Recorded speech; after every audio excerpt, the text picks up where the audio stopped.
Hi, this is Joe again with another review, and for the sake of this video, I know it's 15 years after the fact now, since we're in 2014.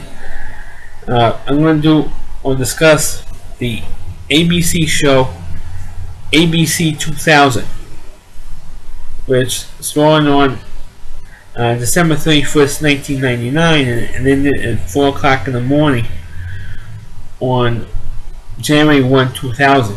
For those of you who don't know this particular thing, well, I think there are plenty of clips of it on YouTube. What this was an ABC show that went for 23 hours and I think like 10 minutes. And it was live broadcast for almost 24 full hours. And even though they hyped it as 24 hours, it was not a 24-hour show, which we'll get to in a minute. This whole thing was hosted by Peter Jennings, who put on this huge marathon broadcast to show almost every time zone in the world, because we're going from 1999 to 2000, a new quote-unquote millennium. That's one of the main problems I have with this thing, because the new millennium did not start in the year 2000. It actually started on January 1, 2001. And the reason for that is because when the Romans invented the calendars, they didn't have a figure for 0. So every decade, every century, and every millennium started in the year ending in 1. So this whole hype was just a bunch of crap. And throughout anytime they had Peter Jennings had a chance to talk about it, Peter Jennings would say, "Oh yeah, they're saying this, that they're 2001 purists out there." They're not purists. They're saying a fact that the new century started in 2001 and not in the year 2000. But it was like downplaying it, because we're going from 1999 to 2000. So that's I think more of an important thing than saying what the real century or the new millennium actually started in 2001. So they didn't want to, they didn't want to go that way. They could have done it next year, but they really didn't. They really didn't do it. But several highlights on this special was the fact they showed Paris with the Eiffel Tower slowly lining up with fireworks, level by level, until the whole thing sparkled. The whole night of Paris, the whole city of Paris was all lit up from the Eiffel Tower, which was great. London, of course, Times Square, of course, and they also show other cities like the Vatican City, the Church of Bethlehem, where Jesus was allegedly born in. Jerusalem, of course, Russia, and they showed one of the biggest clips was when they showed Russia, and then they went to Africa, part of Africa, which is the same time zone as Moscow, and a refugee camp, and it was all silence. And of course, they went to Times Square, and Dick Clark was obviously he was still alive then, and before he had his strokes, or his major stroke that he had. They showed him with in Times Square, obviously in the condition of seeing Dick Clark in Times Square. And then it was a good production for what they had. Well, the problem was, of course, that Peter Jennings just would not shut up and let the moment happen for the viewers. That's also one criticism that I have, that Peter Jennings wouldn't shut up. The other criticism was that this show got about an estimated 175 million people tuning in to watch this thing. And when that number came out, when those numbers came out about how high the ratings were for this show, people were complaining that the only reason for that is because a lot of people stayed home for New Year's Eve 1999, and that was the case, even though you had plenty of people that went out for free, like Times Square. For New Year's Eve, it's free. I mean, you don't get charged anything to see the ball drop in Times Square in New Year's Eve in New York City. You don't get charged a dime. So that's a free event. Plus the other free events people went to, it was free. But the problem was there was a lot of concerts, a lot of places that, well, they charged heavily for New Year's Eve anyway.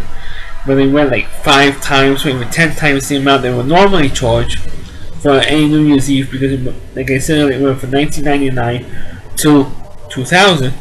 So they were charging extra more because of the special significance of that night. But it was such a bunch of, crap.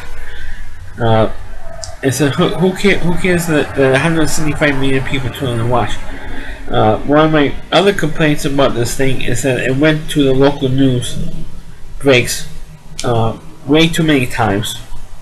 We're going to show a lot more stuff, or show other countries in that time zone through the extra 5-10 minutes that were going to the local news breaks. They show a lot of countries in the time zone which they didn't have time to show as it actually happened. They could have done that, but ABC didn't do it. Of course, my biggest complaint was that, like I said earlier, the show started at 4:50 a.m. on Friday, December 31st, 1999, and the show actually ended, at least in New York City anyway, at 4 a.m. on January 1, 2000. And all they went to was they started in Kiribati, which was in the first time zone, all through like Australia, New Zealand, through the Asian countries, and then of course eventually to the United States, to California. They didn't show any cities in Mexico. The only country that they showed in South America was Brazil. They didn't show any cities in Canada at all. No, one city in Canada was shown. Now they didn't show Alaska. And then they show Hawaii, because Hawaii, the time zone is 5 hours behind New York City. We were 5 hours ahead. Instead of doing this in New York City, it could relate to how long it is, the delay is. So when it's 5 a.m. here in New York, it's midnight in Hawaii. At least during the winter time. During the summer, it's 6-hour difference, because Hawaii does not do the daylight saving time thing. Spring ahead, fall back thing.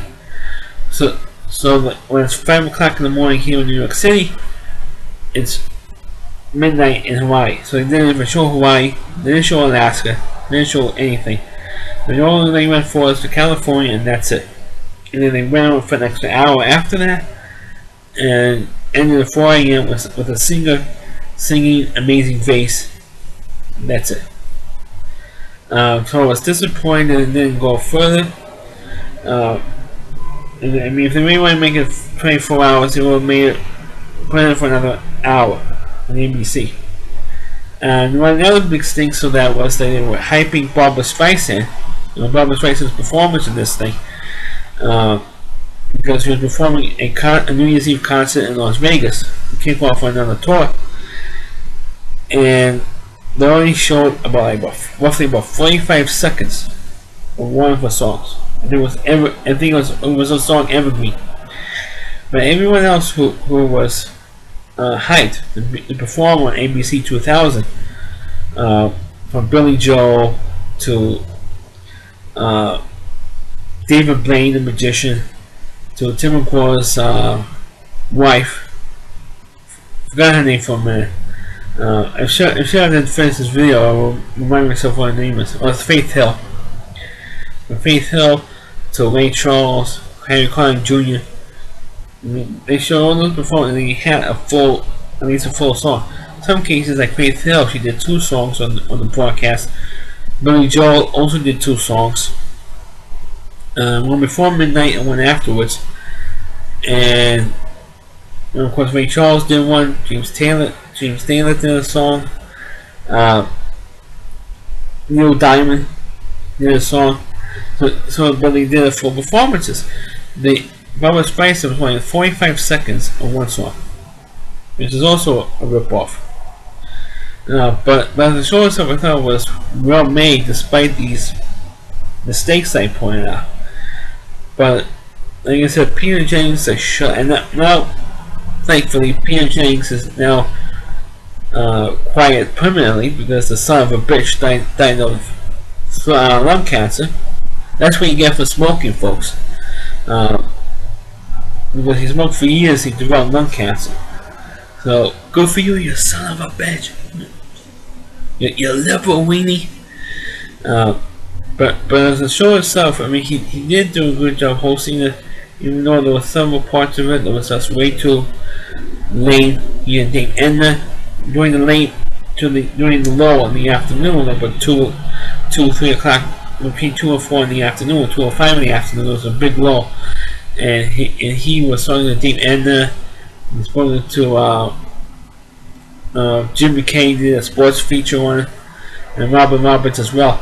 So, but another thing that he always went back, Peter Jennings always went back to, was the significance of women, which he overdid on. Any chance he got, he went back to talking about women, the significance of women, women. Also throughout the show, which also kind of, if he did it once, okay. They kept doing it. Diane Sawyer and all, and later on, again and again. I mean, God, I mean, I was like rolling my eyes, and that's, when Natalie Merchant performed a song dedicated to women. Oh God, I mean, again with the women. But as the show itself was fine. That's my review of the ABC 2000. Please click on the video, please rate it, feel free to comment on it. Please subscribe to my channel, and please follow this video on your Facebook pages. Thanks for watching. Catch my other videos, and catch you next time.